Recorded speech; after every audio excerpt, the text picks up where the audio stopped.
Bienvenidos a 360 grados, una visión global de la noticia, un espacio para debatir sobre todo lo que sucede en Colombia y en el mundo. Y hoy empezaremos 360 hablando sobre nuevas revelaciones hechas por el congresista Simón Gaviria con respecto al escándalo Interbolsa. Se habla de lavado de activos, vínculos con el cartel de la contratación y hasta complicidad de funcionarios públicos. El representante Gaviria vinculó a Interbolsa con el grupo Nule y hasta con el cartel de Sinaloa.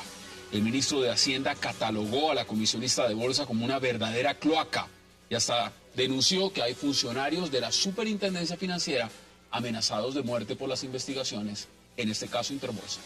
¿Qué tan cierto es todo lo que se habla de Interbolsa? Tema de debate esta noche en 360. Y también hablaremos esta noche de la polémica que ha generado en la Cámara de Representantes la intervención de la diputada venezolana María Corina Machado.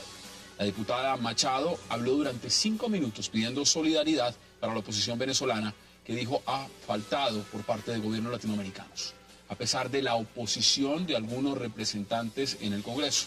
¿Debió hablar María Corina Machado en el Congreso colombiano? Debate esta noche en 360 y no se vayan, que ya en segundos le damos la bienvenida a nuestros invitados.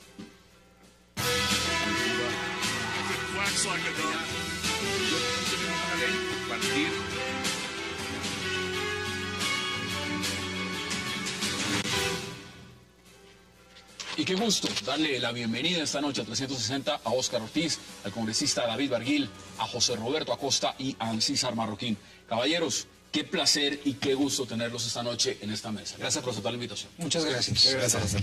Congresista, empiezo con usted. El tema Interbolsa. Vi el debate, las acusaciones, los puntos que puso el representante también Simón Gaviria. Y uno queda anonadado, uno queda impresionado. La gran pregunta también está muy ligada a lo que dijo el señor ministro de Hacienda. Y dijo, Interbolsa es una cloaca. La gran pregunta es, ¿y acaso el gobierno no se había dado cuenta que era una cloaca? ¿Qué dice usted al respecto? Lo primero es, saludando a los televidentes y a ustedes, Hassan, por invitarnos, que hoy en la Comisión Tercera de la Cámara se hizo un gran debate. Yo creo que el esfuerzo hecho por Simón Gaviria, las cifras, la profundidad con la que se manejó este debate, nos refleja una realidad. Es decir, pensábamos que ya estaba todo agotado con Interbolsa, pensábamos que todo se había dicho. Y lo que entendimos hoy es que falta mucha tela por cortar.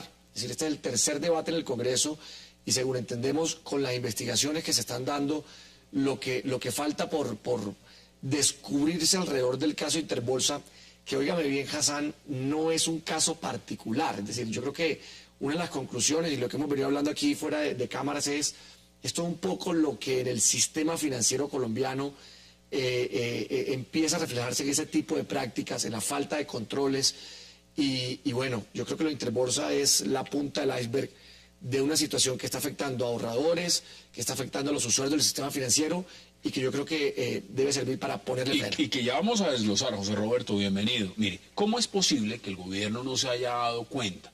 Porque es que, a ver, vamos por partes. Aquí, hasta el momento, no hay renuncia de ningún funcionario. Mire, hablemos de la Fiscalía, hablemos de la Bolsa de Valores de Colombia, hablemos de la Superfinanciera, hablemos de Supersociedades, hablemos de todos los organismos. ¿Esto a usted le parece coherente? Porque una cosa es decir es una cloaca, pero que nadie se había dado cuenta. Bueno, sí se dieron cuenta, partamos de eso. Y ya han aparecido documentos en los diferentes entes reguladores de pruebas de muchos años atrás, desde sanciones de hace 8 o 10 años, que efectivamente mostraban claramente que habían ciertos estamentos del sector financiero. No es algo generalizado, ahí sí quisiera de pronto delimitar el tema a unos pocos de esa cloaca. Y que pues también suena irónico que el ministro Cárdenas, que él recordado por Dragacol, se ofenda tanto por este tipo de maniobras, que dejan entrever una maliciosa relación entre gobierno o Estado y negocios.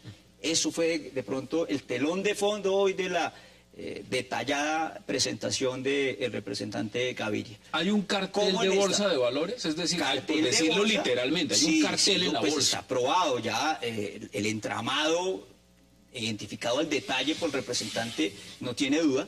con nombres y apellidos, cosa que hace rato no se hacía en el Congreso, un debate con esa profundidad, pero también un entramado que quedó evidente por el representante dentro del gobierno, dentro del Estado, a partir del Estado, que facilitó este tipo de maniobras ilícitas. César, ¿cuál es su punto de partida? El punto de partida es que estamos jugando con la credibilidad y la confianza pública. Estamos jugando con el mercado bursátil.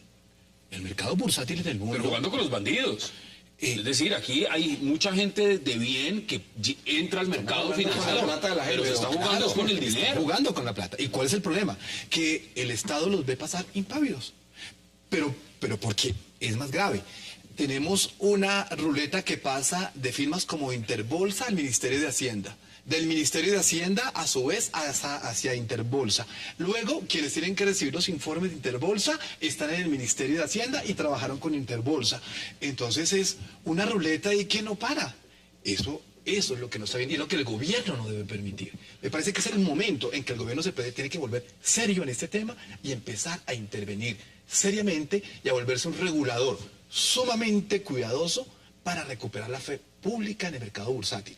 Y no hace falta que le echemos otra miradita al mercado financiero propiamente dicho, que también vamos por ahí. Bueno, acá hay un señor que está muy juicioso estudiando el tema financiero y ese debate lo vamos a hacer. Y seguramente nos está debiendo. Se lo estoy debiendo, eso sí. Y seguramente nos irá a sorprender tanto como nos sorprendió una vez más hoy el representante Gaviria, pero esta película no termina ahí, este es como el tercer capítulo. Espérese, vamos desglosando. Oscar, bienvenido. Usted que fue sala anticorrupción, uno ve esto y aquí lo que hay es pura corrupción, pero de la más pura, de la más neta. ¿Cómo ve usted las denuncias que hizo el representante Gaviria hoy? Bueno, esto es lo que estamos evidenciando es la documentación de un juego de marionetas, ¿cierto? Que hay unos titiriteros, los criminales se buscan entre ellos y se alían, desde operaciones más burdas hasta las más sofisticadas, pero todos van tras el dinero. Pueden ser egresados de las universidades más prestigiosas, no solo nacionales, sino internacionales, que te hablan todo el tiempo en siglas en inglés, hasta personas de la básica primaria, ¿no es cierto?, que llega a las guerrillas o a los paramilitares. Esto compromete, es una radiografía en buena medida del crimen del país, nacional e internacional. Toda esta gente se une y por eso hay unas alcantarillas detrás de esos hilos invisibles, y hay unos titiriteros y hay desde luego unas víctimas y otros que no son tan víctimas, que creemos que pueden ser víctimas, pero que participan de esto. Entonces, el lavado de activos, para que los ciudadanos comprendan de lo que estamos hablando. Esa fue una de las denuncias principales, es que aquí, el tema del lavado. Aquí hemos asociado, por la maldición del narcotráfico, el lavado de activos solamente con el narcotráfico, pero el lavado de activos se presta para la financiación del terrorismo y también para la corrupción. Por eso vemos narcofarc, vemos la gente relacionada con el cartel de la contratación de la administración Moreno, Clara López, vemos gente de los contratistas, o sea, gente del sector privado, y vemos la gente de las bolsas. Y todos ellos se buscan limpiar mediante un juego que es donde está la bola, donde está la bolita, limpiar los dineros. Por eso se llama lavar, porque es revestir con apariencia de legalidad dineros. En esas denuncias, y ya vamos a ver declaraciones justamente que dio el representante Simón Gaviria en el debate de hoy, hizo denuncias de 11 firmas comisionistas de bolsa directamente vinculadas al lavado de activos en Colombia. Sí. Veamos declaraciones del representante Gaviria y volvemos a la mesa de debate. Este capítulo de Proyectar Valores Interbolsa nos va a ayudar a esclarecer, es nuestra hipótesis, muchos de los capítulos de corrupción en Colombia. Uno de ellos, según nuestra hipótesis de hoy, es el cartel de la contratación, que se le ofrecía diferentes productos financieros para lavar los sobornos que recibían a cambio de contratistas corruptos y funcionarios corruptos en el distrito de Bogotá. Contratistas corruptos, dice los nombres, Proyectar Valores, Interbolsa, e inmediatamente uno empieza a dar nombres. Porque cuando habla del cartel de la contratación, habla de los Nule. Cuando habla de Proyectar Valores, habla de señor Juan Carlos Ortiz. Cuando vuelve a mencionar Interbolsa, vuelve y tiene que ver los Jaramillo. Es decir, esto ya no es un engramado, esto ya viene, como usted lo decía, con nombres propios. Si vemos los antecedentes, ¿qué significa lo siguiente? Estos son mordidas de corrupción que terminaban entonces en paraísos fiscales. ¿Es eso más o menos lo que estaba pasando? Eso es lo que está pasando. Me ha sorprendido en varios especiales que se han puesto de moda sobre el cartel de la contratación, y donde después de sumar todo lo que se robaron los señores Nule, se pregunta el periodista, ¿y cómo sacó la plata? ¿Cómo saca unos 100.000 millones, 200.000 millones de pesos sin que se den cuenta? Pues se lo digo hoy, Hassan, que quede grabado y que sea una denuncia para que sea investigada por la Superintendencia Financiera, que no ha hecho nada al respecto. Y la Algo un OIAF. poquito sofisticado. Ya vamos a hablar Ya del vamos tema. a la OIAF. Vamos Ese para allá. tema sí que es delicado. Pero el tema de los ADRs. ¿Qué es un ADR? Es aquella acción que está escrita en Colombia y está escrita también en Nueva York. Por ejemplo, de las personas que están allá en su casa y dicen, ¿cómo es eso? Pues es el mecanismo más expedito y fácil para coger 100.000 millones de la 72,7 y pasarlo en 48 horas, convertirlo en dólares allá en Battery Park, en el downtown de Manhattan, sin hacer una declaración de cambio, que es el documento necesario para sacar dólares o entrar dólares. Hassan. Entonces, haciéndole el conejo más grande al Banco de la República. Los ADRs son un mecanismo que en Colombia no está regulado estrictamente por la Superintendencia Financiera, y realmente pareciera cierta complicidad. Hoy el superintendente muy razonablemente dijo, mire, esto pasó hace muchos años, yo acabo de llegar, mire el chicharrón que me tocó, antes fui el valiente que medio le puse el cascabel al gato. Pero hay otros funcionarios Pero mire, que no han hecho absolutamente nada allá Hassan, adentro. le agrego, se habrían aliado para lavar millonarias sumas provenientes de las mordidas que se cobraban por cada contrato adjudicado en la administración de Bogotá durante el 2007 y el 2011, y el valor de esas comisiones oscila entre el 10 y el 20% del valor total. Esto, hablemos por ejemplo del caso de los dineros manejados por la vía Bogotá-Girardot y todo lo de Metrolínea. Y Bonos Agua. Bueno, Bonos Agua, todos lo sacaron. Lo de Alberto Inmediatamente Carrasquilla. sacaban a estas comisionistas Proyectar Valores o Interbolsa, y de ahí se iba para afuera. ¿Qué Venga, dice usted al respecto? yo quiero que los colombianos que nos están viendo entiendan, porque uno oye lo de Interbolsa y la gente no lo entiende bien en la casa. Aquí hay dos temas fundamentales, y digamos que hoy se denunció ese segundo tema que no estaba en la agenda pública. El primero es que estos señores atentaron contra sus clientes. Ese es como el primer tema. Es decir, jugaron con la plata de los clientes de manera inescrupulosa, jugaron con el valor de las acciones, sobrevaloraron las acciones de Fabricato, y de esa manera se robaron a la gente. Ese es como el primer tema de actuaciones inescrupulosas por parte de Interbolsa. Y el segundo gran tema, que digamos que es lo novedoso que hoy trajo Simón Gaviria al debate público, es que además Interbolsa se volvió el vehículo. Él lo llamó el eslabón perdido de todo este tema del cartel de la contratación en Colombia.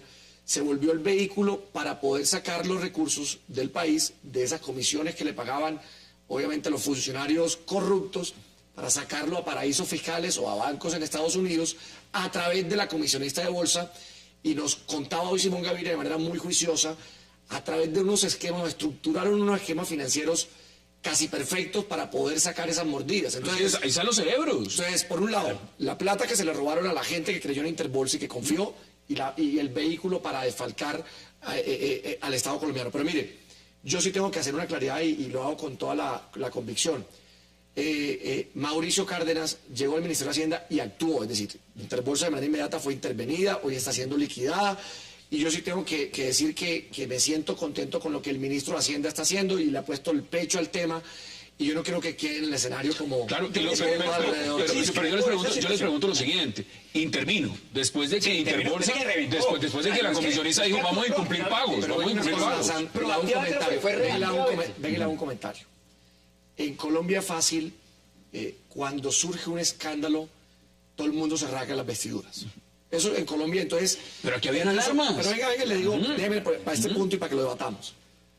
La gente, antes, digamos que de pronto son héroes, esta empresa Interbolsa era lo más importante de Colombia. Es decir, casi que los que se graduaban de finanzas querían trabajar en Interbolsa.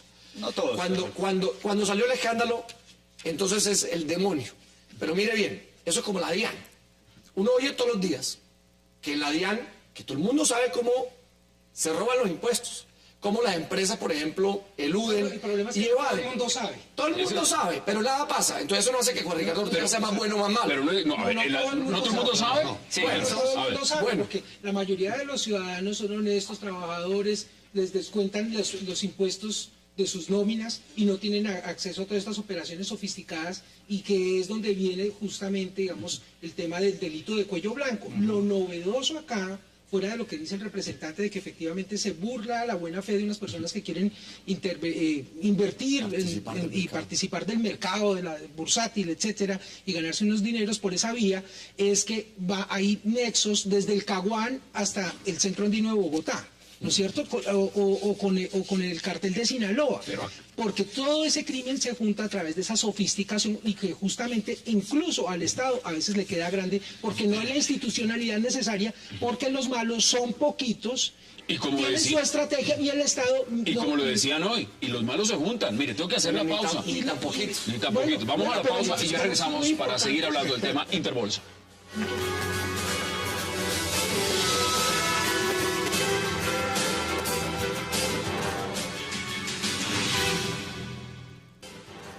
Noviembre 2012. Los problemas empezaron a evidenciarse en noviembre de ese año, cuando el presidente del grupo Interbolsa, Rodrigo Jaramillo, revela que tienen problemas de liquidez. En pocos días, la Superintendencia Financiera ordena tomar posesión de la firma por incumplir en el pago de un crédito con BBVA por 20.000 millones de pesos. Poco tiempo pasó para que empezara el desmoronamiento de este gigante. En materia bursátil suspenden la acción de Interbolsa y luego la de Fabricato. En materia judicial, la Fiscalía y la Superfinanciera abren investigación e interponen demanda penal contra directivos de esta firma. Diciembre 2012. Diciembre del año anterior estuvo marcado por llamados a interrogatorios y continuas inasistencias de los directivos a dichos llamados de la Fiscalía. 2013. Este año comienza con más citaciones, una de ellas a Alessandro Corridori y a Rodrigo Jaramillo. Por otra parte, Superfinanciera cancela la acción de Interbolsa en la Bolsa de Valores de Colombia, mientras que la Superintendencia de Sociedades interviene en empresas que están relacionadas con esta firma. Febrero 2013. En febrero se revelan importantes datos. Interbolsa debe 5.500 millones de pesos a firmas del grupo. El caso da un giro. El superfinanciero Gerardo Hernández admite falta de vigilancia, lo que produce la apertura de investigación en su contra por parte de la Procuraduría General. Abril 2013. Nuevos involucrados. Se conoce que el capo mexicano El Chapo Guzmán podría haber lavado dinero a través de la firma comisionista. Mayo 2013. Lo último que se conoce sobre este escándalo financiero es el control de 3 firmas vinculadas al caso por parte de las supersociedades y la imputación de cargos a 8 directivos del grupo que realizará próximamente la Fiscalía. Regresamos a 360 y quiero hacer contacto en este momento con Alberto Donadio, es escritor del libro El cartel de Interbolsa, crónica de una estafa financiera. Alberto, gracias por acompañarnos, un verdadero placer. Muchas gracias, un gusto para mí, muy gentil. Mire, fueron muchas las denuncias que hizo hoy el representante Simón Gaviria en este debate en el Congreso. Usted ha sido muy juicioso estudiando este tema. De todo lo que denunció hoy el representante Gaviria, ¿qué fue lo que más le impactó que usted no supiera o que ya sabía y que sencillamente se hizo público? Bueno, hay una cosa muy, muy importante que él la reiteró hoy, que ya la había dicho en el debate del 5 de diciembre, y es como la Superintendencia Financiera tenía información desde febrero del año pasado, proveniente del autorregulador del mercado de valores, sobre todas estas redes que estaban montadas alrededor de Interbolsa para la operación Fabricato. ¿Por qué es importante eso? Porque hay personas que han dicho que era imposible detectar a gente que quiere cometer delitos dentro del mercado de valores y que por lo tanto para cometer esos delitos pues los comete en secreto, sin que se sepa, cuidándose de que las operaciones se mantengan en reserva. Ese es un argumento muy válido, pero es que resulta que las operaciones se habían detectado y no solamente a través de esas denuncias del autorregulador de hace un año, sino la misma superintendencia en diciembre de 2011 había detectado que una cartera colectiva, que es un fondo de inversión que tenía Interbolsa, le había prestado a Corridori 106.000 millones. Y la superintendencia ordenó desde esa fecha, diciembre del 2011, que esa operación se reversara. El problema fue que se abandonó la vigilancia en ese momento, porque la superintendencia no averiguó con qué recursos se estaba haciendo ese desmonte o esa marcha atrás de esas operaciones. Y ahí fue cuando, para tapar ese hueco que vio la superintendencia, en Interbolsa abrieron otro hueco en la comisionista y otro más en el fondo Prisma. Entonces, sí se sabía, sí se detectó, eran operaciones que se estaban gestando desde hacía 3 años por lo menos, de modo que... Pues aquí no se pueden lavar las manos, en pocas palabras no pueden sencillamente salir y decir, es que no nos dimos cuenta o nos dimos cuenta tarde, que es la excusa que están dando. Pero mire, quiero aprovechar y preguntarle también algo que me parece muy importante y quiero que lo abramos acá en la mesa de debate con sus invitados, y es la acusación que hizo directamente el representante Gaviria contra el señor Luis Edmundo Suárez Soto, director de la Unidad de Información y Análisis Financiero, cuando está diciendo que este señor es el mayor obstáculo para la lucha contra el lavado de activos. ¿Qué dice usted al respecto? ¿Usted sabía de esta información? No estoy al tanto de, no puedo opinar de eso porque no conozco esa parte, no estoy al tanto de eso en absoluto. Oscar, ¿usted sabía de esa información? No, pero lo que sí se nota con la concreción de lo que está pasando acá es que la institucionalidad no está operando bien y hay una debilidad enorme desde la democracia, a nivel no solo nacional sino internacional, y es que efectivamente los criminales son pocos, poderosos y muy articulados. Por eso estaba hablando que esto va a Caguán, La Habana, Buenaventura, el Parque del 93, pero aquí la operación de lavado de activos no debe dar lugar a lavado de manos, ¿no es cierto? Entonces lo que toca es establecer las responsabilidades de todos y cada uno de estos actores. Así como hay personas que de buena fe invierten sus recursos, si hay lavado de activos hay unos que no son de buena fe. ¿Y cuáles son los socios de las empresas que deben estar tomando también incluso en las juntas directivas, no solo las financieras, sino todas las que intervienen, las que deciden invertir y con quién se juntan? Entonces aquí, digamos, es muy importante que en este caso se revisen las responsabilidades hacia el pasado y que se establezcan controles en tiempo real, que es para lo que existe la UIAF. Pero es que, yo ¿qué dice quisiera usted complementar a ese algo tema? del doctor Óscar Ortiz, y es que la institucionalidad está funcionando muy bien, está funcionando excelentemente, pero a favor de los bandidos. Cuando recordemos que en la UIAF estuvo el señor Aranguren, que pues tenía una bonita carrera pública y terminó involucrado con las chuzadas a los magistrados de la Corte desde el punto de vista fiscal, revisándoles si evadían impuesto, el IVA, si de pronto se habían pagado en efectivo algún restaurante por cuenta de aquel gobierno, bueno, no hablemos de quién era, pero sabemos que era de arriba que venía la vigilancia, y por lo cual condenaron al doctor Aranguren. Cuando ya nombran al doctor Luis Edmundo Suárez, debo manifestar que hay denuncias al detalle de la forma en que firmas muy prestigiosas que hoy todavía están funcionando sacaron dinero del país a través del mecanismo de si es que ADR. está diciendo el Son representante Gaviria, lo operaciones dijo hoy, sospechosas que la lo dijo hoy, UIAF no perdón. detecta. El señor no ha querido rendir la información, confrontar a la señora Contralora Sandra Morelli de temas. Increíble no que cualquier tema. la operación Mire, Hielo y Fuego tema Saludco, sí dice, no, tema pues, Interbolsa, que de afuera nos tema conozcan mejor proyectar que nosotros valores, mismos. tema de los NULE. Hassan, mire, hay un tema que hemos venido denunciando en el Congreso, no solo en este tema de Interbolsa, sino en el tema, por ejemplo, de abusos bancarios, que ha sido un debate que yo he hecho a profundidad. Y nos lo ha dicho también, nos lo han dicho desde afuera, que es lo triste en Colombia, nos tienen que decir desde afuera las cosas. Nos conocen la mejor que OECD. nosotros mismos. Aquí andamos en un cuento de entrar a la OECD, eso es un medio sueño ahí, medio utópico. ¿Sabe qué fue lo primero que dio la OECD? Que aquí no hay un ente autónomo e independiente que vigile, que mire todo el tema de competencia, que haga vigilancia al sistema financiero colombiano. No solo este tema de las comisiones de bolsa, incluso al sistema bancario, al sistema financiero. Mientras no haya un ente autónomo e independiente capaz de estar por encima de las presiones, porque es que un funcionario de esto que lo llama, no sabemos quién lo llama. De presidencia de la República, digámoslo así, de presidencia sola. Y no estoy hablando de este caso, estoy hablando, esto ha pasado en Colombia, a ver, también hay que decir la verdad, esto ha pasado en Colombia desde siempre, es decir, ¿cuál es el tema de fondo? El tema de fondo es que no hay, claramente, no hay un ente independiente que haga la actividad de control y revise todo el tema de competencia y control la actividad. Superintendente por el presidente de la República. Y recordemos que en el debate el representante dice que en agosto del 2007 El gobierno le pide la renuncia al superintendente Augusto Acosta. La investigación se echa para atrás. Estaba haciendo ¿Qué pasa investigación con el tema Interbolsa del por exministro manipulación de Echeverry? acciones. No, es que ¿Qué allá voy. pasa? Mire. Ministro Echeverry, miembro de Junta de Interbolsa. Compañero de universidad de Andrés Felipe Arias, involucrado con la manipulación de la acción de Bolsa Mercantil Agropecuaria.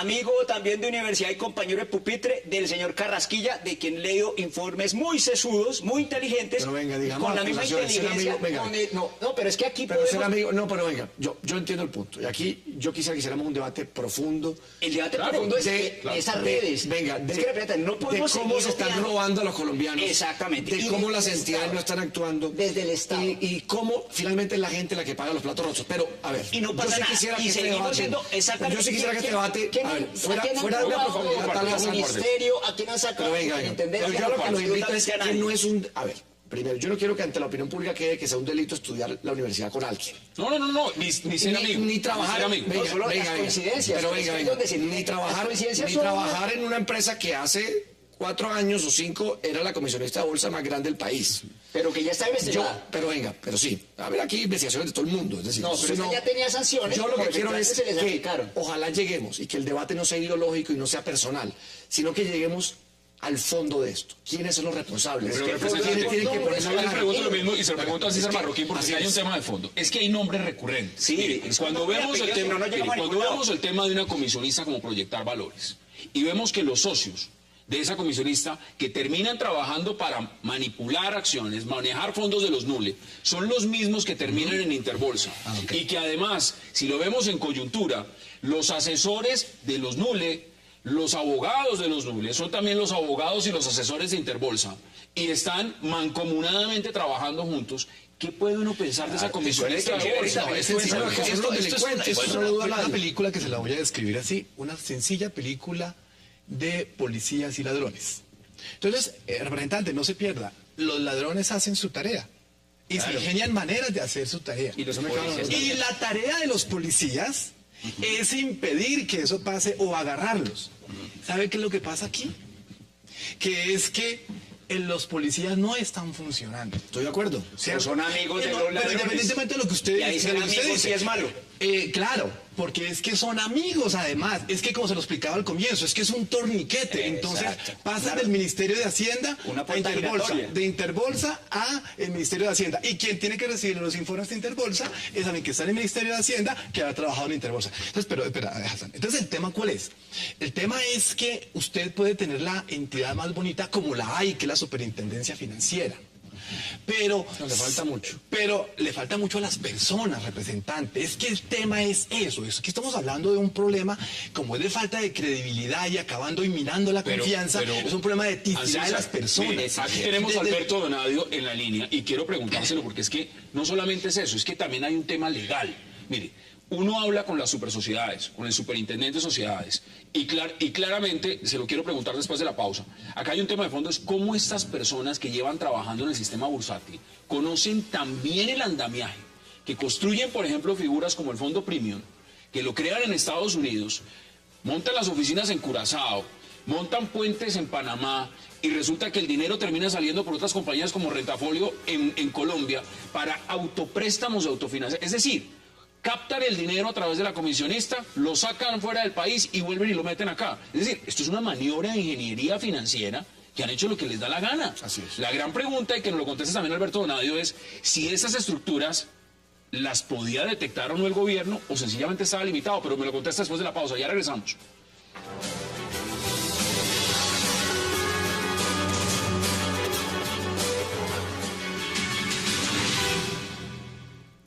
En Colombia existe un cartel de la bolsa encargado de lavar más de 10.000 millones de dólares anualmente que opera con plena impunidad. Esos son delincuentes de cuello blanco que van a los mejores colegios y que van a las mejores universidades de abolengos y de los cócteles de Bogotá y Medellín y que facilitan el lavado de activos en Colombia. Esos señores que denuncia Simón Gaviria están en las revistas, no son un peligro para la sociedad Portada, y los ese- encuentra uno el fin de semana Sí, o el 31 de diciembre en Cartagena. Pero eso, En el hoyo 8. eso sí que son peligro para la sociedad. Bueno, pero no son considerados un peligro para la sociedad. Alberto, quiero aprovechar porque usted conoce muy bien el tema del Fondo Premium. Y el Fondo Premium está muy vinculado a este tema de Interbolsa por las razones obvias de que fue creado por personajes de la junta directiva de Interbolsa. El dinero se captaba a través de la comisionista y salía hacia Curazao.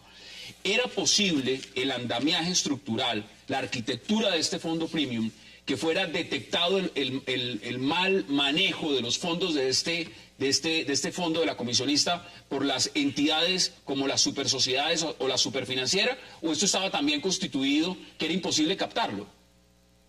Pues la superintendencia financiera lo habría podido descubrir porque era el segundo vehículo de inversión más grande que tenía Interbolsa. Había captado más de 300.000 millones de pesos. Entonces uno supone que la vigilancia es enviar funcionarios que se hagan pasar por clientes a ver qué información le dan, qué les ofrecen. Ahí se habría detectado porque el fondo operaba realmente en las oficinas de Interbolsa. Ellos tenían unos engaños, pero eran unos engaños que estaban a la vista. De modo que fue realmente una omisión, una falla en el servicio de la superintendencia, porque ¿cómo es posible que había tantos clientes que entraban a Interbolsa? Ellos no decían yo quiero invertir en el fondo premium, quiero invertir en Curazao. Los clientes no sabían eso. Los clientes hacen lo que su corredor o comisionista les sugiere. Y la superintendencia tiene que vigilar dónde está la mayor parte de la plata que está invirtiendo en público. Entonces eso se podía detectar, y ese fondo además llevaba 12 años operando. Sí, pero yo sí ¿Captación ilegal ahí? Sí, claro, ahí está demostrada la captación ilegal, pero a través de un vehículo. Algo que me preocupa un poco de la presentación de Alberto Donadio es que él menciona el tema de falla de servicio. Por ahí van las demandas al Estado para que paguemos los Todos, 5 que estamos acá y cada televidente que está allá. Y quiero decir al señor Donadio, que pues salió damnificado con el fondo premium tristemente, que yo como corredor de bolsa recibí clientes como él, que me decían, oiga, José Roberto, estoy en premium, un fondo en dólares que me da el 10% en dólares. ¿Usted qué me da? Yo, pues, es el 4, hermano, es que... Sí, yo le puedo pagar eso. O sea, 10. Le doy la verdad, O sea, yo no sé cómo hace eso. ¿Usted por qué no me trae un extracto o me mira, o sea, para que me dé el secreto? Porque me queda imposible demostrar, o darle a usted una rentabilidad del 4 cuando está en el 4. Entonces, el DMG Bursa. Exacto, entonces yo creo que falla el servicio de la superintendencia, pero también los inversionistas, y en eso pecamos todos de ingenuos, de saber que ese tipo de prebendas son bastante peligrosas. Eso tan bueno no hacen Eso tanto. tan bueno no dan tanto. Nos falta cultura financiera. En este país solo son programas deportivos y tangas y ese tipo Pero de y ahora cosas. programas de debate. Y ahora, pero ojalá fueran más económicos, hacer una crítica que le meta más candela económica y la gente se dé cuenta cómo es que la están tumbando. ¿Qué dicen ustedes frente al tema de la captación ilegal? Porque evidentemente ese es uno de los temas fundamentales acá también, y lo puso sobre el tapete el representante Gama. Que es un delito. ¿Y quiénes son los que descubren los delitos? Sí, pero... Pues claro, es que aquí el problema, lo que les quiero decir, es que es una falla garrafal de la superintendencia financiera, que ve que los delitos, que sabe que los delitos, que algunas compañías de bolsa están cometiendo esos delitos y no hace nada, no acusa. Entonces lo que yo digo respecto a lo que sea el representante, si es que la superintendencia no tiene dientes, pues los representantes saquemos una ley para ponerle dientes a la superintendencia. ¿Sabe qué? Si tiene, no tiene dientes, tiene caja. ¿Y sabe qué hace? En el 2007 viene del ministerio y sacan a Augusto Acosta y le quita la caja a la superintendencia que ya estaba investigando Interbolsa. ¿Quién era el ministro en ese momento? Pues del grupo de amigos, de Carrasquilla, de Andrés Felipe Arias, del señor Echeverry. Yo estoy de acuerdo, César, con lo que usted acaba de plantear, e incluso con lo que José Roberto dice. Es decir, lo triste de lo que sucede en Colombia es que a David Murcia y DMG sí le cayó toda la institucionalidad del país. Era de Ruana. Todo el mundo, desde los medios, ¿no? Era Malabar, de Ruana y... Sí. El Estado completo a desmantelar la farsa de DMG que se estaba robando a los colombianos. Pero cuando uno ve que son los ladrones de cuello blanco, el estrato 6 bogotano, ahí sí, estrato 20. Ahí sí la cosa dura 2 años, la investigación no se sabe. Las alarmas no se ven. Pero mire, eso usted tienen en me cuenta. acaba de hacer una pregunta muy directa, yo se la voy a responder. Yo vengo desde hace 2 años pidiendo y trayendo al debate la necesidad de un ente autónomo e independiente para que vigile. Hay un debate en el Banco de la República, Claro. si toma esas atribuciones Mire, jurisdiccionales. Digámoslo, por ejemplo, en el tema de la Superintendencia de Industria y Comercio, que es la autoridad de competencia.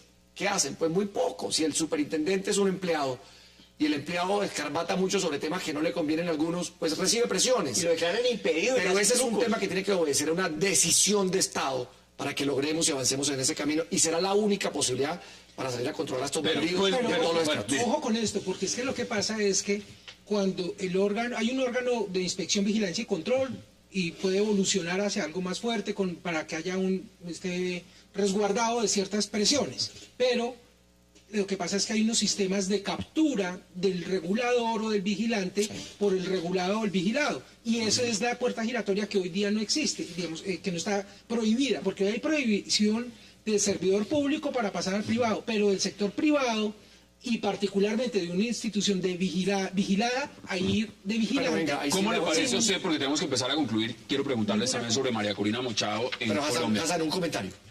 Eso fue un logro en este Congreso. Es decir, el Estatuto Anticorrupción, en su artículo 3, prohíbe Amplió y el año, cierra, digamos, se amplió el año. y cierra la puerta. Y cierra la puerta para que los que han estado al frente de lo público puedan salir de allí. Se aumentó el año. Y puedan salir de allí a lo privado, a aprovechar la información que tienen, la capacidad que tienen, como lo que usted ha venido denunciando aquí, para sacarle provecho. Pero mire bien, pero también, vuelvo a insistir, este tipo de circunstancias no nos pueden cerrar a la realidad. El Estado tampoco puede cerrarse la puerta a que profesionales importantes que han hecho sus carreras afuera vengan a servir al Estado, porque siento que trabajo. por supuesto. Pero no todos Pero están ahí en esa usted- rosca, no. No todos están pero ahí. entienda lo No, general. No, me malinterpretó. bien. Escúcheme. ¿Por qué usted no va a poder el día de mañana, por ejemplo, venir a poner su hoja de vida, su experticia, su idoneidad al servicio del Estado? Es decir, eso tampoco podríamos ahora, como locos, salir a cerrarlo, porque todo el Estado se queda sin la capacidad de recibir gente buena. Pero uno se pregunta, pero la capacidad. representante, uno se pregunta lo siguiente, y con eso quiero que podamos concluir, porque fueron tantas las denuncias que puso hoy el representante Gaviria sobre la mesa, que es que aquí podríamos hacer un programa de 3 horas, y de 4, y nos quedamos más tiempo hablando. Así es. Que uno encuentre hagan un reporte, pida un reporte de los que viajan en un avión a Miami, y aparezcan los Dule, aparezca Samuel Moreno, aparezca Juan Carlos Ortiz, volando todos coincidencialmente en el mismo avión Muchos a aviones la ciudad de Miami. ¿Eso qué antecedente pone? Cuando están los de la comisionista, los del carrusel de la contratación, El alcalde. está el alcalde. Es decir, ¿esto qué nos está diciendo? ¿Son indicios? ¿Son coincidencias? ¿Esto qué es? Muchos aviones en el mismo aparato. Yo no creo en las coincidencias. ¿Qué es esto? Yo no creo en la mano invisible. Aquí en los exministros Carrasquilla, los exministros Echeverry, cada vez que hay este tipo de escándalos diciendo la mano invisible del mercado. Ese es un cuento que nos echó Adam Smith hace 200 años y nos lo enseñan en el primer semestre, hasta en Derecho, hasta para manicure nos enseñan la mano invisible de Adam Smith.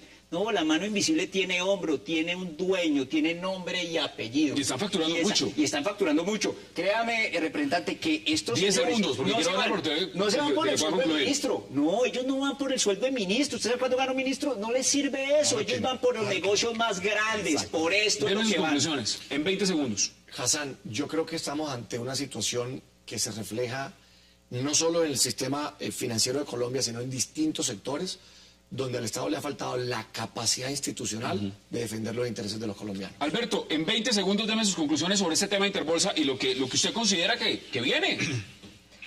Lo que hay que hacer es cambiar al superintendente. El actual superintendente no puede seguir. Lo que pasó con Interbolsa es como si se hubiera quebrado el Banco de Bogotá en el sector bancario. Una cosa supremamente grave. Y al presidente de la bolsa también deberían relevarlo. Deme sus conclusiones, a César. Por supuesto. Mire, muy 20 segundos. resumido, muy resumido. El tema básicamente es que no podemos permitir que haya este juego con las inhabilidades. El que es policía es policía y el que es ladrón es ladrón. Y el que es funcionario y el que tiene que hacer una actividad privada la tiene que hacer. Y no pueden ser amigos. Y no pueden ser vecinos ni pasar de allá para acá. Sí. Segundo, me parece que es un problema hoy del gobierno salvar el mercado en bursátiles. Hay muchas empresas corredoras, hay muchas mucha muy buenas, gente, irrespetables, irrespetables. serias, éticas. No podemos dañar el mercado por eso. Desafortunadamente, es que el daño ha sido a ese nivel. Y tercero, en cuanto a la renuncia del superintendente, seguramente irá a decir, como dicen en este gobierno, si mi renuncia contribuye a que se solucione el problema, entonces yo renuncio. Usted está hablando de la canciller. Deme sus conclusiones en 20 segundos. Aquí efectivamente hay unos vasos comunicantes de todos los estratos del crimen. Entonces hay desde La Habana, Caguán, Parque de la 93 o el Chapo Guzmán. Y esos son los mismos con los que queremos hacer la paz y decirles que pasen de guerrilleros a policías o de guerrilleros a legisladores y darles curul por casa. Vamos a la pausa porque al regreso vamos a hablar de la visita de María Corina Machado, la diputada de la oposición en Venezuela, a Colombia y por supuesto los 5 minutos que habló en el Congreso. Ya regresamos.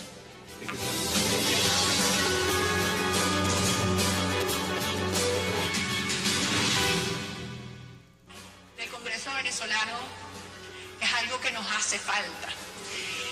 En 50 días yo he tenido la oportunidad de dirigirme 2 veces a este honorable Congreso desde esta tribuna. Algo que no he podido hacer ni siquiera una vez desde la tribuna de mi Congreso en Venezuela. Y es por eso que yo hoy regreso a Colombia para manifestarles en primer lugar mi enorme cariño a este pueblo hermano que en estas horas difíciles nos ha hecho sentir cuánto les duele lo que estamos atravesando los demócratas venezolanos. Regresamos a 360 y esa es María Corina Machado, la diputada de la oposición venezolana, que como lo dice ella misma, representante, ha venido a Colombia 2 veces, ha hablado acá 2 veces, no ha podido hablar la primera vez en su asamblea, la Asamblea Nacional de su país, pero allá sí le rompieron la nariz. Ese panorama dantesco, que es lo que está pasando en Venezuela en este momento, hoy se debatió si se le debía dar la palabra o no, permitirle hablar. ¿Cómo ve usted lo que está pasando en Venezuela en ese sentido? Bueno, no, lo primero es expresarle la solidaridad al pueblo venezolano. Yo creo que viven los momentos más negros de su historia democrática. Ver lo que ocurre en un pueblo hermano al lado nuestro, ver la experiencia que vivieron varios congresistas venezolanos, donde ya la cosa llegó a golpes en el escenario de la democracia de Venezuela, el que debería ser el escenario de la democracia de Venezuela, nos muestra que lo que ocurre allá es terrible. Yo creo que los demócratas de América Latina debemos expresar una sola voz de apoyo alrededor de los que sí, a través del sistema democrático, quieren llegar al poder y defender sus ideas. Mire lo que dijo María Corina Machado, Oscar, dijo que buscaba la solidaridad del presidente Santos. ¿Cómo ve usted el tema? ¿La recibirá? No, ya no la recibió, porque el presidente Santos no solo midió si enviaba al vicepresidente, sino que fue directamente ante la duda, violando la Carta Interamericana de Democracia. Y a pesar de que ciudadanos colombianos y venezolanos y de doble nacionalidad le hemos pedido desde la semana de las elecciones que aplique, esto no es una cuestión voluntaria, hay un instrumento internacional.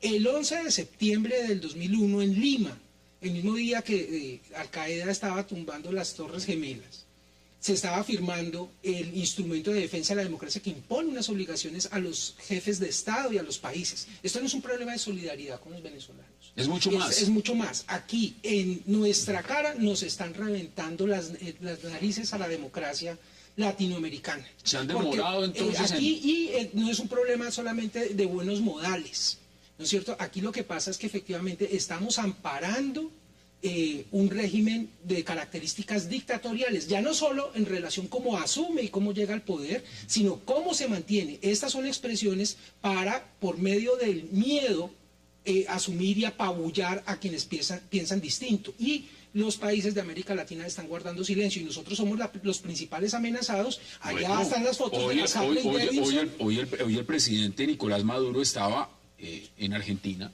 arreglando pues un tema, por supuesto, que es de vital importancia para Venezuela, que es cómo van a comer, y por supuesto aceitando también en Uruguay el tema de petróleo, al cual le prometió al presidente Mujica petróleo. ¿Cómo vio usted el tema de la diputada María Corina Machado? 50 días, no puede hablar en su asamblea, y además les han dicho que no les van a dar el derecho a la palabra hasta que no reconozcan a Nicolás Maduro. ¿Y ha podido hablar sobre el Congreso colombiano? ¿Va a tocar traerlos para acá? Y seguramente no va a poder hablar ni ella ni muchos de los de la oposición en Venezuela. Porque estamos ante un momento coyuntural en donde hay un principio de legitimidad, el cual el gobierno que venía hace valer que ganó las elecciones, y eso hoy es válido en Venezuela, queramos, nos guste o no. La oposición tiene que hacer lo propio, sale a buscar solidaridad internacional, está en los gobiernos si se la quieren dar o no, o si consideran que eso es un problema de Pero les va a Venezuela. tocar ponerse un casco para llevar al Congreso. Pero eso es parte de la polarización. Es que estamos hablando de que es que la mitad, casi la mitad de los venezolanos votaron por Maduro y casi la mitad de los venezolanos votaron por Capriles. Luego aquí no hay un ganador perfecto. Y donde además los que tienen el gobierno, los que tienen el poder, simplemente están interesados en imponer su modelo. Entonces eso es un problema de la democracia hoy en Venezuela, que va a durar un poquito, que nos va a llevar a sudor y lágrimas, y que esto hasta ahora empieza. O sea, van a haber cosas más un terribles. debate, José Roberto, frente a la autorización que se le dio a María Corina Machado para que hablara en la Cámara de Representantes, y era que entonces también se le debe abrir el micrófono a los oficialistas. Se dijo, si usted tiene la oportunidad de hablar, y lo dijo, por ejemplo, el representante Cepeda, también debería el oficialismo venezolano darle la oportunidad de que tenga la palabra para escuchar las diferentes versiones. ¿Qué dice usted al respecto? Dentro de todas las gamas de conceptualización de democracia, me parece válido. O sea, el Congreso y nosotros y los medios no se pueden parcializar solamente por una visión del mundo, sino por también la contraparte, dada la polarización que se está dando en Venezuela. Yo creo que sí es legítimo que también hayan otras voces y específicamente la oficial en el Congreso. ¿Usted sí cree que le vayan a dar les permitan hablar a la oposición en algún momento en Venezuela? No, claro que sí. Y vi anuncios el día de hoy que al parecer iban a levantar la restricción para que pudieran hacer uso de la palabra. Pero mira, una reflexión. Con estas actuaciones, claramente quien está perdiendo y quien se está desmoronando, no solo democráticamente, sino ante la opinión pública internacional, doméstica, es el gobierno de Maduro. Es decir, el gran perdedor de todo este escenario, independiente de esos resultados y a la crítica, si fueron o no amañados, es el gobierno de Maduro. Y le digo algo incluso adicional. El gran ganador de toda esta circunstancia es Capriles. ¿Por qué? Porque incluso yo soy de los que plantea que Capriles ganó perdiendo. Y si hubiese ganado, eso hubiese sido insostenible. Ellos dicen que ganó. Pero claro, es que mire, imagínese Capriles de presidente, el país se lo iban a desbaratar y no iban a poder, digamos que dirigir a Venezuela hacia un ciclo de desarrollo como todos queremos. En cambio, lo de Maduro es inevitable lo que va a suceder. Debe Colombia, y con eso quiero que concluyan cada uno en 10 segundos, 15 segundos, ¿debe Colombia asumir un cambio en su política exterior frente a Venezuela o no? ¿O mantenerla vigente? Aquí estamos ante un momento histórico para Latinoamérica y para Colombia muy particularmente porque es la víctima más frágil. Sobre la ilusión de la paz estamos guardando un silencio, nos estamos autoamordazando en una estrategia de apaciguamiento que me recuerda los antecedentes de Hitler y de Chamberlain. ¿No es cierto? Que lo trataba muy suave y luego escogió el apaciguamiento y cuando nos dimos cuenta teníamos a toda Europa 15 segundos, amenazada. 15 segundos. No, creo que es una mirada distinta. El tema es que estamos hablando de la izquierda latinoamericana, que como es un péndulo, ya está regresando, ya tiene un retorno. En Venezuela va avanzando muy lento. Esto no es Lula. Esto no es Lula. Esto le va a costar mucho a Venezuela para volver a la derechización o al centro democrático.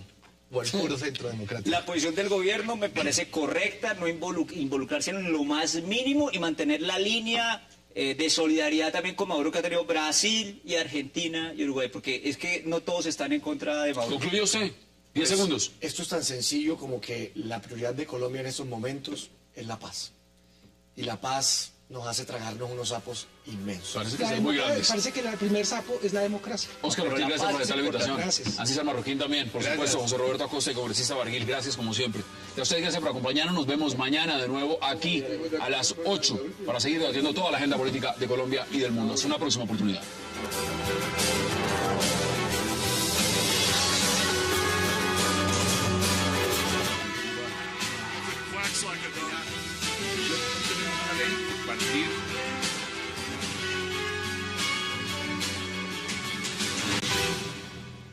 Entendemos con las investigaciones que se están dando lo que falta por descubrirse alrededor del caso Interbolsa, que óigame bien, Hassan, no es un caso particular. Es decir, yo creo que una de las conclusiones y lo que hemos venido hablando aquí fuera de cámaras es esto un poco lo que en el sistema financiero colombiano empieza a reflejarse en ese tipo de prácticas, en la falta de controles y bueno, yo creo que lo de Interbolsa es la punta del iceberg de una situación que está afectando a ahorradores, que está afectando a los usuarios del sistema financiero y que yo creo que debe servir para ponerle freno. Y que ya vamos a desglosar, José Roberto, bienvenido. Mire, ¿cómo es posible que el gobierno no se haya dado cuenta? Porque es que, a ver, vamos por partes. Aquí, hasta el momento, no hay renuncia de ningún funcionario. Mire, Hablemos de la Fiscalía, hablemos de la Bolsa de Valores de Colombia, hablemos de la Superfinanciera, hablemos de Supersociedades, hablemos de todos los organismos. ¿Esto a usted le parece coherente? Porque una cosa es decir es una cloaca, pero que nadie se había dado cuenta. Bueno, sí se dieron cuenta, partamos de eso. Y ya han aparecido documentos en los diferentes entes reguladores de pruebas de muchos años atrás, desde sanciones de hace 8 o 10 años, que efectivamente mostraban claramente que habían ciertos estamentos del sector financiero. No es algo generalizado, ahí sí quisiera de pronto delimitar el tema a unos pocos de esa cloaca. Y que pues también suena irónico que el ministro Cárdenas, que él recordado por Dragacol, se ofenda tanto por este tipo de maniobras que dejan entrever una maliciosa relación entre gobierno o Estado y negocios.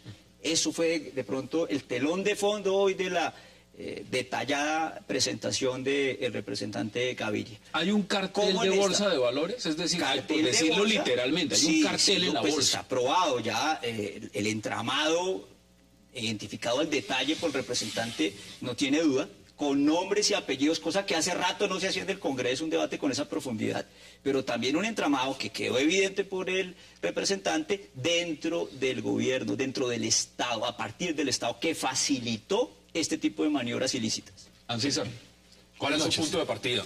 El punto de partida es que estamos jugando con la credibilidad y la confianza pública. Estamos jugando con el mercado bursátil. El mercado bursátil del mundo. Pero jugando con los bandidos. Es decir, aquí hay mucha gente de bien que entra al mercado financiero, pero se está jugando con el dinero. Está jugando con la plata. ¿Y cuál es el problema? Que el Estado los ve pasar impávidos. Pero porque es más grave. Tenemos una ruleta que pasa de firmas como Interbolsa al Ministerio de Hacienda. Del Ministerio de Hacienda a...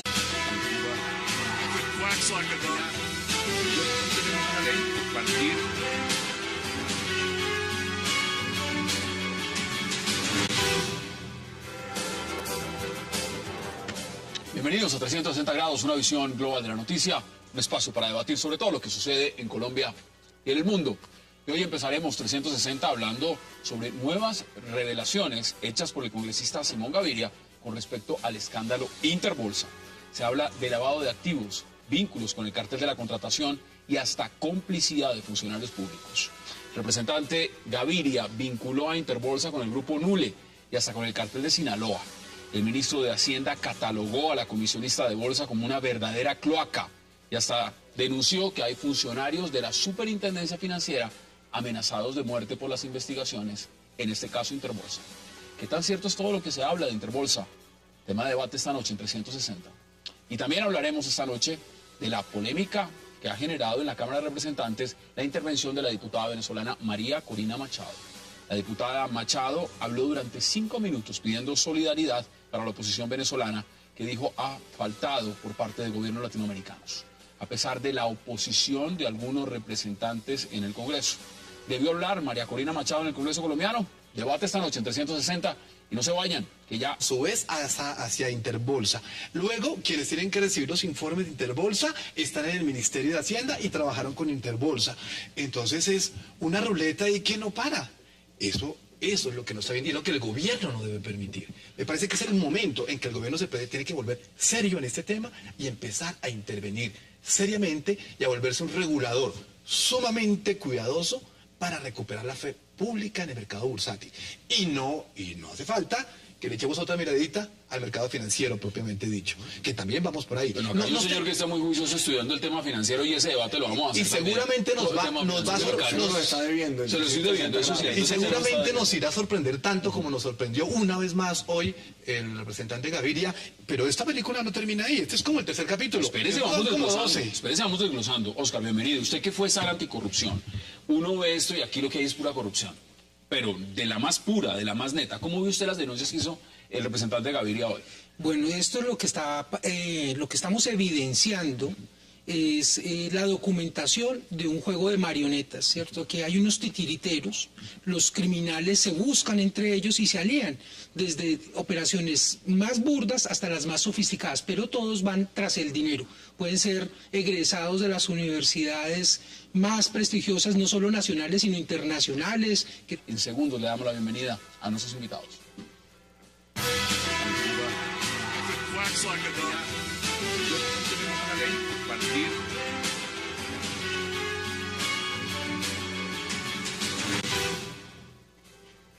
Y qué gusto darle la bienvenida esta noche a 360 a Óscar Ortiz, al congresista David Barguil, a José Roberto Acosta y a César Marroquín. Caballeros, qué placer y qué gusto tenerlos esta noche en esta mesa. Gracias por aceptar la invitación. Muchas gracias. Gracias. Congresista, empiezo con usted. El tema Interbolsa. Vi el debate, las acusaciones, los puntos que puso el representante también Simón Gaviria. Y uno queda anonadado, uno queda impresionado. La gran pregunta también está muy ligada a lo que dijo el señor ministro de Hacienda. Y dijo, Interbolsa es una cloaca. La gran pregunta es, ¿y acaso el gobierno no se había dado cuenta que era una cloaca? ¿Qué dice usted al respecto? Lo primero es, saludando a los televidentes y a usted, Hassan, por invitarnos, que hoy en la Comisión Tercera de la Cámara se hizo un gran debate. Yo creo que el esfuerzo hecho por Simón Gaviria, las cifras, la profundidad con la que se manejó este debate, nos refleja una realidad. Es decir, pensábamos que ya estaba todo agotado con Interbolsa, pensábamos que todo se había dicho. Y lo que entendimos hoy es que falta mucha tela por cortar. Es decir, este es el tercer debate en el Congreso y según